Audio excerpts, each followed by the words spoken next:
You're welcome to another session of the Pilot Ground Briefs. My name is Habib Wale Hussein. I created this course mostly for student pilots to help them improve their knowledge. If you haven't watched the introduction to the course, please make sure you watch the introduction to the course. It has a lot of details about the approach for this Pilot Ground Briefs program. So it will help you demystify any questions you might have with regards to how we're approaching the program. This is not your typical pilot ground school course. It's more of like a focused approach to helping you understand the ACS and the contents of the ACS.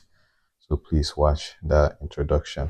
In today's session, we're pretty much going to be talking about pilot qualifications. In the introduction, we pretty much did a brief overview of what the contents of the ACS are like. So the pilot qualifications is the first task we're going to go through with this program. The pilot qualifications is pretty much part of the pre-flight preparation as well that you need to be aware of. So I'll move on here to the next area, which is pretty much the knowledge areas. So with the way the ACS is, set up, we have knowledge areas we need to, review. So we'll be covering knowledge areas K1 to K5, and it pretty much contains just rules that you need to know as a student pilot. And also after obtaining your private pilot certificate, it covers all the rules you really need to know. On this slide here, I have a picture of what the ACS tells you need to know with regards to pilot qualifications.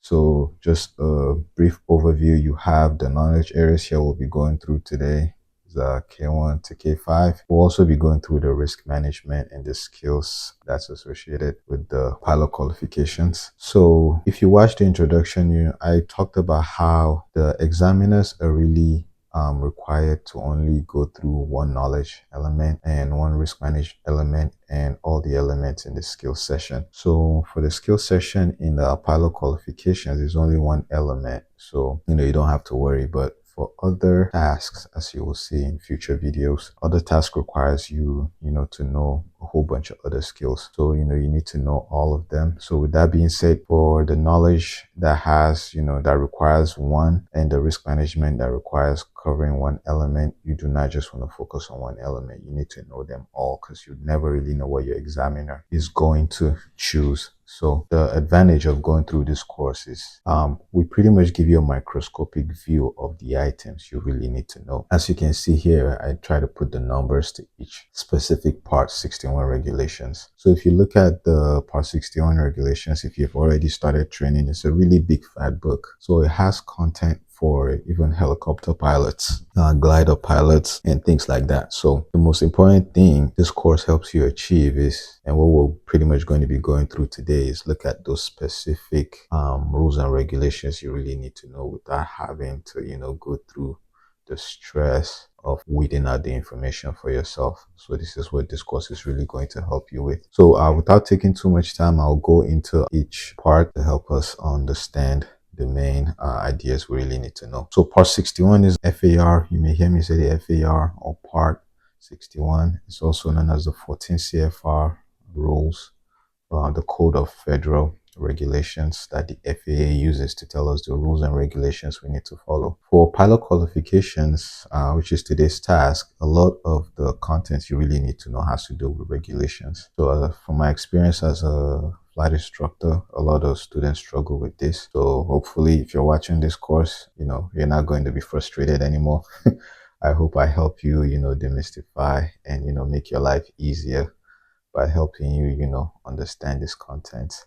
So with that being said, you do not want to just have a rote memorization of the contents I'm sharing in this video. You want to actually go into each specific regulation and study for yourself and try to have like a more in-depth understanding, and talk with your flight instructor. If you're working with a flight instructor, try to understand the main idea the FAA is trying to help you understand with these regulations. So with that being said, so Part E here is about private pilot regulations. Let's get into it here.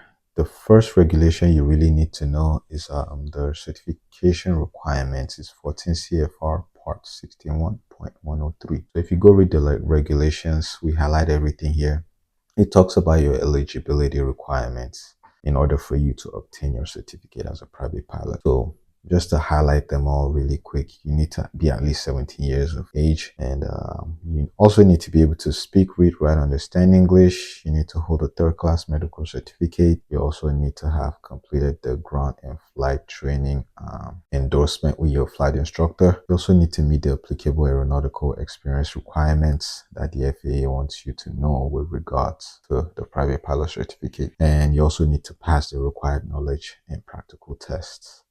So this is very, basic information that you need to be aware of. And then next one we'll talk about is the recent flight experience. So the recent flight experience here is covered by in part 61.56 and 61.57. So the first thing is 61.56 pretty much talks about a flight review. So the general idea of what I want you to think of when you think about recent flight experiences, when you go into a test, for example, the examiner is trying to test you to understand if you know the rules and regulations you need to follow before you actually fly an aircraft. For example, if you've been away for a while, if you haven't flown, what do you need to do in order to make sure you can fly? Pretty much the basics of the rules you need to follow. So a flight review, the general idea for a flight review is, in general, after you get your private pilot certificate, it really doesn't expire, but you do need to do a flight review every 24 calendar months to make sure you keep your pilot certificate valid, and to also make sure you're able to exercise the privileges of that certificate. So what the flight review really need to complete at least 1 hour of run and 1 hour of flight with a flight instructor. During the 1 hour of flight and 1 hour of run, you need to make sure you log it. You need to make sure you go through the contents of whatever certificate you have. You need to make sure you go through the contents of the certificate. So let's say you have a private pilot certificate. They usually require you to do stalls, slow flights, steep turns, all those maneuvers associated with getting a private pilot certificate. So you really need to make sure you get those done. So if you haven't done a 1 hour flight or 1 hour of ground within a 24 calendar months, you need to pass a test or pilot certificate. So if you pass a test, pilot certificate, or if you get a new certificate, I should say, you really don't need to do the 1 hour of flight or 1 hour of ground, as long as you don't exceed that 24 calendar months window before you get the new certificate. So the idea, for example, is, let's say if you get your private pilot certificate today, and in a year from now you get like an instrument rating, for example. So in order for you to actually do a new flight review, the date resets from when you got your instrument rating. So that's the idea. So if you get a new pilot certificate, it could be an instrument rating or commercial pilot license, it helps you reset or need to do a flight review. So the next one, the recent flight experience here is 61.57. This is very important for you to know this. This is probably one of the most important things you need to know with regards to your recent flight experience. It basically talks about being able to carry passengers, basically being able to act as a pilot in command. So in order to do that, you need to complete 3 takeoffs and landings within the past 90 days before you actually carry passengers. And before you carry passengers at night, you need to do the 3 takeoffs and 3 landings for full stop. And you also need to make sure the time frame you do that is within the 1 hour after sunset to 1 hour before sunrise, which is what is considered nighttime. So these are things you need to know for your check ride. And you also need to understand that the flight you do has to be in the same category, class, and type of aircraft. Type rating is required. In a few slides to come, I'll be talking about category, class, and type, just to help you understand that a little bit more. But they could give you different scenarios with this in your check ride. So you need to be able to understand, okay, this aircraft is in this category, this aircraft is in this class. Okay, if I fly in this, is it legal for me to still fly this type of aircraft? So that's the general idea. So moving on here, we're basically going to talk about category, class, and type in more detail. So and general idea with our category, class, and type is to understand that airplanes in general in a specific category of their own. So when I say the term airplane basically refers to like an airplane that has wings. So if I say an aircraft, for example, an aircraft is something that's crafted to fly in the sky. So aircraft could be an airplane, it could be a helicopter, it could be a glider. They're all items that are crafted to fly in the sky. So that's the general idea. The FAA basically came up with this whole idea of, certifying pilots with regards to, the category, class, and type of aircraft you're flying in. So the highest level is the category of aircraft. So you want to think about category as the different types of, aircraft you can fly. The main one is the airplane, and then you have a rotorcraft category, the glider category, and lighter than air. So under the category, you have the class. So the class is basically for each category of aircraft. For example, I'll pick the airplane category. We have different classes. So the different classes we have under the airplane category, we have a single engine land class, we have a single engine C class, a multi-engine land, a multi-engine C. All these are different classes under the airplane. I'm not going to talk too much about helicopters, but let's say if you pick the category of like a rotorcraft, for example, which is, a helicopter, they have different classes. So I'm not, going to elaborate on that because this course is really intended for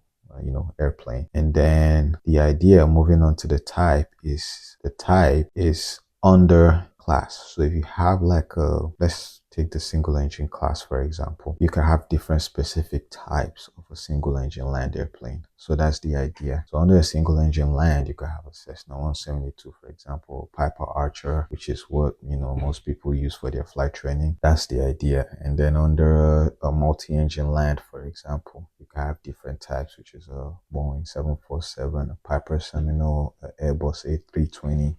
You get the idea. So airplanes that have multiple engines. Then we have an example here. In general, let's say I'm in a flight school, I'm learning to become a pilot that flies, and I'm flying a 172. My category is an airplane. My classes will be in a single engine land, and my type of airplane is a Cessna 172. And I really don't need a type rating for this. That's the general idea. And then moving on here, like I said earlier, the FAA basically uses the category, class, and type to, certify pilots. But we have different pilot certificates you could go for, and in order of increasing privileges, I'm just going to state them out to let you know. The easiest type of pilot certificate to get typically is a sport pilot certificate, and then from there you can move on to getting a recreational pilot certificate, and then the higher level above the recreational pilot certificate is a private pilot certificate, and then you go on to get a commercial pilot certificate, and then an airline transport pilot license, which is considered the highest level of a pilot certificate you can obtain. So with that being said, the main focus of this course is going to be the private pilot certificate. When I was talking about the book of regulations, I was talking about how it's a huge book and it has a lot of regulations, and the advantage you're going to get from this course is basically understanding the specific things you need to know. This is why, because they put in rules and regulations for sport pilots, rules and regulations for recreational pilots, and like I said earlier, for like helicopters, gliders, and things like that. So it's, weeding out all that information can be a little bit hectic if you're new to training. So this course really helps you, focus in on the things you really need to know for a private pilot. So I'll just elaborate a little bit more on the flight instructor side as well to help you understand what type of flight instructor certificates you could obtain during your flight training. Go on and get a single engine airplane certificate, which is considered a CFI. You could also get an instrument airplane certificate, which will be considered a CFII. You could get a multi-engine airplane certificate, which is considered a MEI. Most of these are pretty much different types of instructor certificates you could get. So that's the idea. And then to the core, certificates are basically added ratings, like I stated earlier. So if you're flying a Cessna, you pretty much are, in an airplane single engine land, side. So that's the idea. So moving on, we talk about privileges and limitations. So as a pilot, you really need to be aware of your privileges and limitations. And the specific regulation that talks about privileges and limitations is part 61.113. So basically the general idea is for you to understand the privileges you have after you get your private pilot certificate. So in general, with your private pilot certificate, you can only really conduct private flying, which is more like you can consider like flying yourself from family and friends, you really can't get paid to fly. So that's the idea. You cannot get compensated to fly. And if you read the regulations, you actually get more in-depth details. But I'll highlight most of like the, important things you really need to know. You must not pay less than the prorated share of flight expenses. So basically, let's say, you're flying somewhere with your friends. Let's say it's 3 of you and it's going to cost you 150 to rent the aircraft, to pay for the fuel, to pay landing fees and things like that. All 3 of you determine it's going to be $150. So basically, you cannot pay less than $50 if you divide 150 by 3 friends. So that's the idea of not paying less than the prorated share of flight expenses. So this question is really common in check rides, I've noticed, and you need to be able to understand, they may word your scenario in different ways, and I'm going to go through a few scenarios towards the end of the chapter to help you understand, different scenarios that you could see with regards to this question. You can also tow a glider, you can fly for a charity. You need to look at part 91-146 for more details on flying for charity. And moving on, we'll talk about medical certificates. Medical certificates is covered in part 61.23, and it's pretty much the backbone of like your pilot career, your medical certificate. So you need to study this a little bit more, but I'll just give you a general idea of how the medical certificates are set up. In general, we have 3 classes of medical certificates. We have the first class, the second class, and the third class. And the first is really the highest. With this medical certificates, you also want to consider, what you can do with them as the privileges you have. For example, the first class medical certificate, you can do, the privilege you have is to, perform the duties of an airline pilot, and you can also perform the duties of a commercial pilot. And for a second class, for example, because it's below the first class medical certificate, you really can't use that for airline pilot job function, but you can use it for commercial function. So I should probably adjust this a little bit, but the general idea is, understand that your privileges are basically in terms of like the class or the medical certificate you have. And your third class medical certificate is pretty much the lowest medical certificate. You can use that for things such as, private operations, flight instruction and things like that. So in terms of your medical certificates, you need to know they expire, and the main idea is basically with regards to age. 40 years old kind of like divides your ability to, understand how long your medical certificate is going to last for. So let's say if you're above 40, most of your medical certificates are going to expire within 24 calendar months. And if you're under 40, they're going to expire because you're a little bit younger.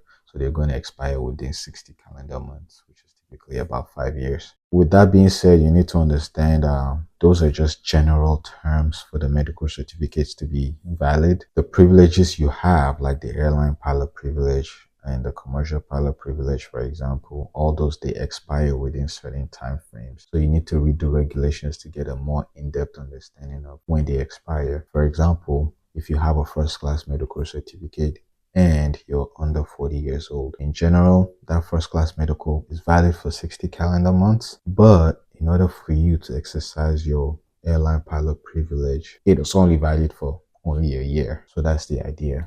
So even though the whole certificate itself is valid for 60 months, your airline pilot privileges last for only a year if you're 40. If you're above 40, it only lasts for 6 months. Think you're old and you need to just go see the doctor a little bit earlier to make sure you're still in a good condition health-wise. So that's the idea. With that being said, if you have a first class medical, for example, and that airline pilot privilege expires within that first year, your first class medical now reverts to a second class medical. So you also need to understand, the process of, how it reverts to, another class of your medical certificate. So even though it may say first class medical, after that first year, you really can't do airline pilot stuff anymore. But now it becomes a second class medical and you can still do commercial pilot stuff. So that's the general idea. For sport pilot and glider, you really do not need a medical certificate. And then finally, we have Basic Med here. So Basic Med is a new program they came up with to, help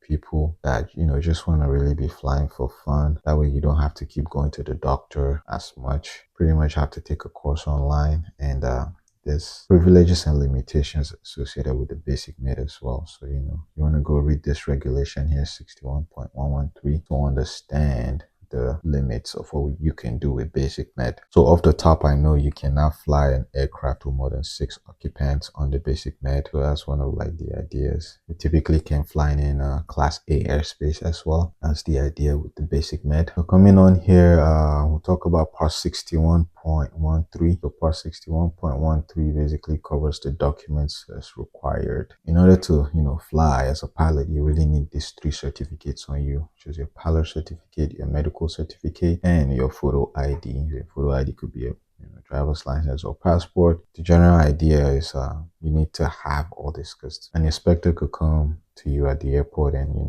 ask to see these documents, so you need to be able to show them these documents when they request them. And then moving on here, we have part 61.15 and part 61.16 talks about drugs and alcohol. So I really don't need to say much about this. You should, going into aviation or flying, you should already know drugs and alcohol is not good for you.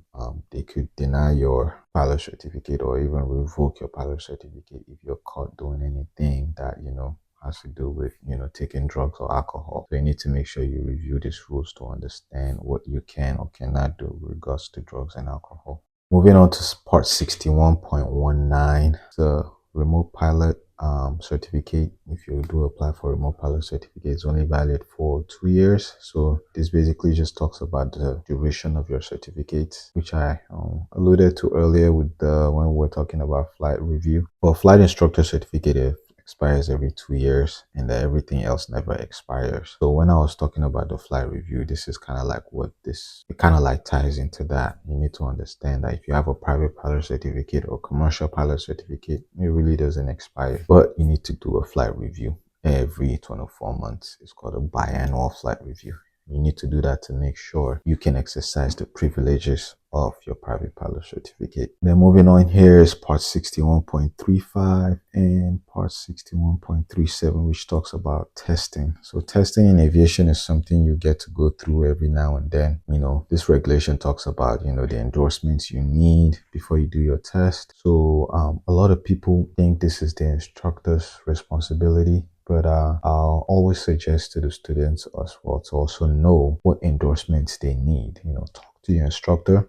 Talk to your instructor, understand how these endorsements work. That way, when you get to a check ride, you have the appropriate endorsements that you actually need to take your test. Because some people do end up canceling tests just because, they really don't have the endorsements. Or even your examiner could ask you questions about your endorsements. And if you don't know, the specific endorsement, it's not a good look. So you really want to understand those endorsements. And also do not cheat on your tests. You can be barred for taking any test for 1 year if you cheat. And then moving on, more information about testing is covered on 61.43, part 61.45, and part 61.49. You really need to provide a working aircraft. If you're working with a flight school, they should have an aircraft available for you. And there's typically 3 possible outcomes when you go into a check ride. You could either pass, you could discontinue, and you could fail. Hopefully, when you go after watching this course or after going through this course, if you really go through each and every video, your check ride will be a pass. But just in case if you fail, you're allowed to retake a field test after additional instructions. So you're not going to go through the whole test. Obviously, this is why it's important to know as much as possible. That way, even if you fail, you only go over specific areas that you missed on the test, and you don't have to test over like the whole content of the test. So that's the idea. And then 6151 talks about your logbook. So your logbook is probably the most important document you have as a pilot, because you need to, all the flight times you're flying in the airplane with your instructor, all the ground time you're doing with your instructor, you need to make sure you log those in your logbook, because it's required for you to meet those requirements, and also for currency. So like for the flight review, for example, that also needs to be logged. In general, it's always good to log everything, because let's say, for example, you get your own aircraft. If you log all your hours, you can show your insurance company, okay, look, I have 1,000 hours. Insurance premiums will be way better compared to if you have just 100 hours, or if you only logged 100 hours. So that's the idea. And then part 6153 is the next regulation we're looking at here. It talks about medical deficiency. So you really don't want to fly if you're sick, or if you cannot meet medical certificate requirements. So this is why it's important before enrolling in a flight school. If you're watching this course before actually enrolling in a flight school, I'll suggest you go meet an aviation medical examiner and check your overall health to make sure you don't waste all this money going through flight training, or even the money you spend prior to flight training, and you don't want to find out last minute that you can actually train just because of a medical condition. So that's the idea. And then part 61.60 talks about change of address. You need to notify the FAA within 30 days if you change your address in order to avoid any problems. And that's pretty much it for most of the private pilot regulations that are really important for you to know. So here we'll move on to part 61, part C of part 61, which talks about the student pilot regulations. So in this part, we're really going to be looking at most of the regulations that's associated with student pilots. So the first one is the part 61.187.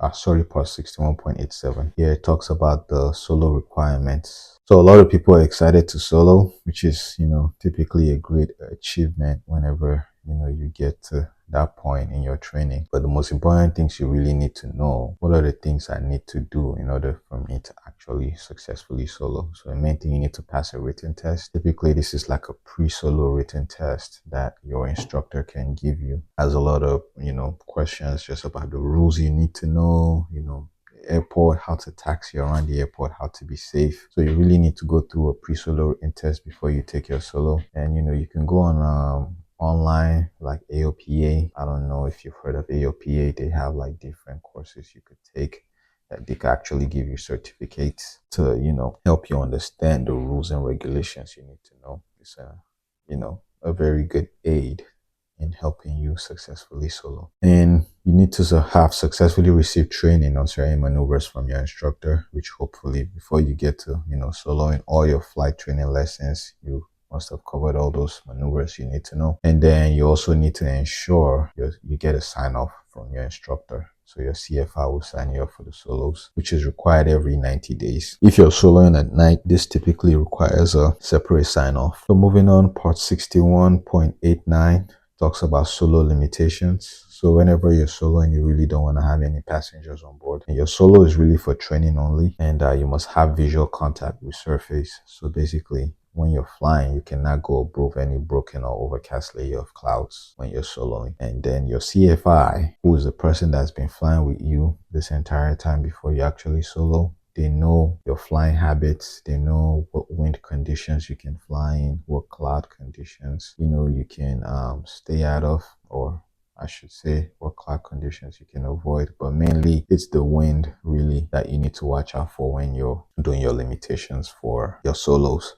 It's your CFI's responsibility and you, for the most part, to establish those limits. So you need to have like a personal minimum checklist where you actually state, okay, I cannot fly in more than 10 knot crosswind. I cannot fly in I need to stay below 2,000 feet of clouds, or I need to maintain 1,000 feet between myself and the clouds and things like that. So moving on to part 61.93, it talks about, when you're ready to solo as a student pilot, you need to understand your solo requirements. So you need to be able to demonstrate proficiency on navigation and additional maneuvers before you actually complete your solo. And then similar with like a solo sign off, your instructor also needs to endorse you for a cross-country solo. Your instructor needs to check your flight plan. He needs to check your weather information. If you don't take any key point from this lesson, just remember you only really want to solo when the weather is really good. So do not leave it to chance. Even after you get a lot of experience as a pilot, you pretty much want to pay big attention to weather. You cannot cheat Mother Nature. The weather is good, and you learn everything you really need to know. You can always be guaranteed you'll have good flights. And then moving on here, we'll talk about part 61.95.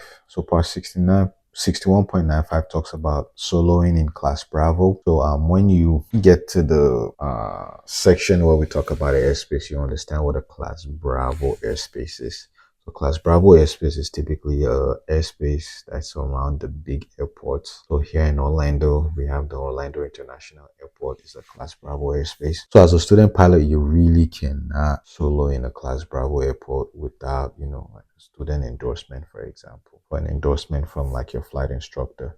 And some airports in the US are actually prohibited for student pilots to fly into. Meanwhile, on the other hand, some airports actually do have, like some Class B airports actually do have flight schools. Just in case if you're curious if the Class Bravo airport close to you is good for student solos, you can go look at FAR Part 91, Appendix D. It has a list of the airports that student pilots could fly into. So we're pretty much done with the items in knowledge areas K1 to K5. So I'll talk about the risk management here that the ACS lists to just give us a very good idea of, the risks we need to understand with regards to pilot qualifications. So the very first thing you need to understand is proficiency versus currency, like it listed on the ACS. So in terms of pilot qualifications, we already looked at, flight reviews, things like that is pretty much related to proficiency versus currency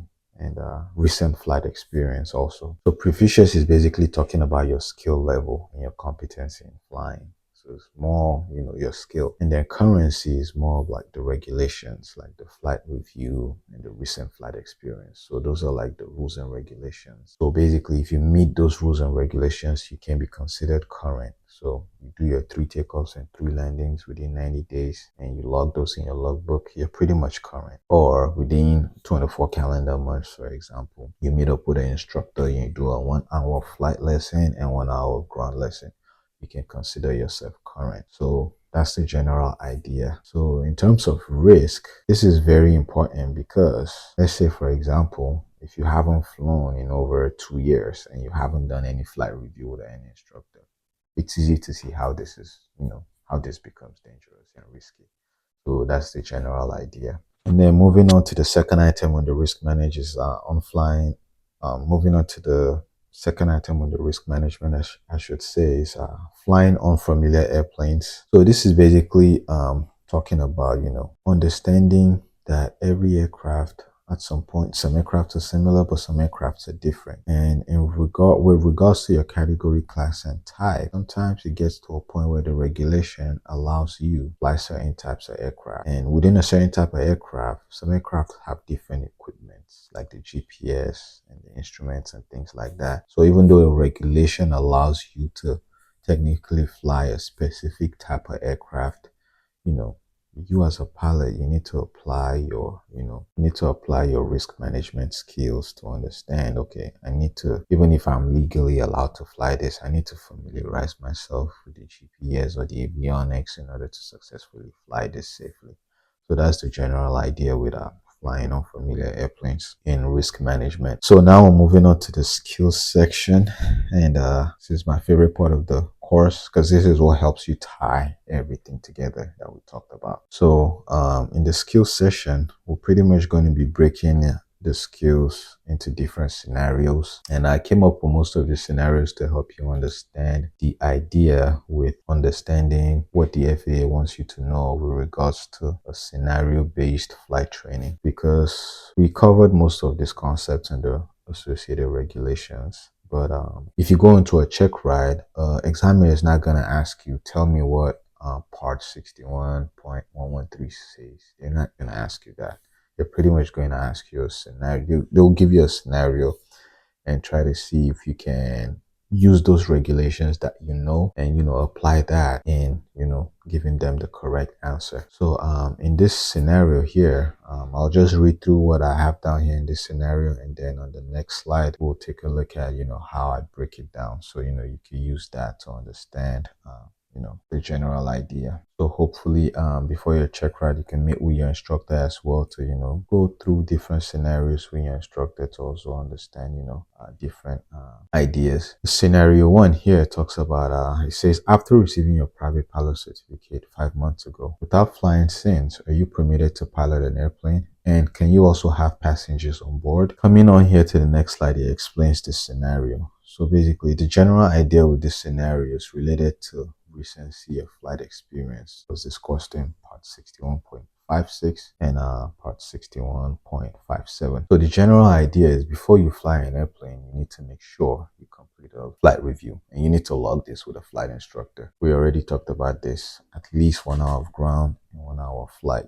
Obviously, if you haven't flown for a while, if you need to do 2 hours of flight or 2 hours to get comfortable, or even if you need to do multiple flights and ground lessons to get comfortable flying the airplane, by all means, you can do that. The regulation only requires you to have minimum of 1 hour of flight and 1 hour of ground. So you need to first make sure you have a flight review, and then in order to carry passengers, you need to make sure you complete 3 takeoffs and 3 landings within 90 days to you carrying passengers. And this is also in addition to having done a flight review. So you need to always make sure you have that flight review on file or logged. And then if you have to carry passengers, complete those 3 takeoffs and 3 landings we talked about earlier. And if you have to carry passengers at night, you need to make sure those 3 takeoffs and 3 landings are done to a full stop in the same category, class, and type of aircraft you're flying, as if a type rating is required. If a type rating is not required, it's pretty much in general in the same category, class, and class of aircraft. But like we mentioned earlier in risk management, you need to make sure if you're flying an aircraft that is in a specific type, just make sure you have you're familiar with the equipment you're flying. So moving on here to the second scenario I have here. So scenario 2 talks about you have your friends visiting. So basically, I'll just read it directly here to make it a lot easier. So it says your friends have plans to visit another city for personal reason and are considering hiring you as a private pilot to fly them. Would you be able to accept their request in this scenario? So let's take a look at the explanation. So basically, this scenario is related to the contents of part 61.113, which talks about privileges and limitations. And in general, for this scenario, there's a few reasons why you really can't do this according to the contents of part 61.113. And there's also an associated advisory circular that talks about this. So if you don't know what an advisory circular is, please go watch or listen to the introduction to this course to understand what a advisory circular is. But in general, the main reason why you really can't do this is as a private pilot, you can fly for hire. And for the personal reason stated in this scenario is basically because you can only fly with others when there's a shared interest, a common interest or a shared purpose. So, if you're flying them for personal reasons, that in that situation is more like, they're trying to like pay you to go do their own thing. So you can just take them down there. It really doesn't fly. So make sure you read the advisory circular to really understand what the FAA wants you to know with regards to common interest and shared purpose. And then the other thing is, even when you fly with others, you may not pay less than the prorated share of flight expense. I talked about earlier. If it's 3 of you flying somewhere, in this case, assuming you guys have like a shared interest, you cannot pay less than the prorated share of flight expenses. So that's the general idea. And then in the third scenario here, third scenario says you arrive at the airport to find your usual aircraft grounded for maintenance. Another similar aircraft is available, but with different avionics systems than you're accustomed to. Are you permitted to fly this alternative aircraft in this scenario? So this scenario is basically related to the contents of risk management that we looked at earlier that has to do with flying on familiar airplanes. It also has some content related to part 61.57 that you need to consider. So the general idea is you need to be able to think, is this aircraft in the same category and class? If it's in the same category and class, then technically you can still fly, but it's risky to do so without getting some familiarization to the systems that's in the aircraft. So that's the general idea. So you need to meet with an instructor. Your aircraft has like a different GPS or avionics system. Get with an instructor maybe for a flight or 2, fly with them, get comfortable, understanding those systems before you actually fly the airplane. But in general, if the aircraft is if you do not need a type rating to fly an aircraft, as long as the aircraft is in the same category and class, let's say for example, a single engine land airplane can pretty much fly another single engine land airplane. That's the idea. And then in the fourth scenario here, it says while you're at the airport, the FAA inspectors approach you and request documentation authorizing your ability to fly airplanes. Which specific document would you present to them in this scenario? So I basically touched upon this earlier as well, which I will explain here in a little bit more details. So this is basically related to the contents of part 61.3, which is the documents required. In aviation, this is pretty much considered a ramp check. They are asking you, which documents do you need to have on board. All you need to do is just show them your pilot license, show them your medical certificate, and your government ID, and then you should be good to go. And then just in case if they ask you for more documents for the airplane, for example, there's an acronym you can use here. It's called SPARROW. It's a common aviation acronym we use to remember the documents we need to have for the airplane. So let's say an inspector comes, he asks you, you show him your pilot license, your medical, and your government issued ID, and then he says, okay, take me to the airplane, show me that this airplane is actually a good airplane for you to fly. So the documents you could show him with regards to question he asks you is, you could just show him the supplements that you have in the aircraft. Supplements are more like your manuals for like your GPS and things like that, your placards. So let's say there's equipment that's not working, if there's like a placard, just show him you understand the placards or what a placard means. And then the A is for your airworthiness certificate. Every aircraft that's legal to fly must have an airworthiness certificate. So you can show an airworthiness certificate, and then you can also show a registration certificate. In the next chapter, actually, we will be going through the airworthiness certificate in depth with regards to if you have to prove that your aircraft is airworthy, what you need to do.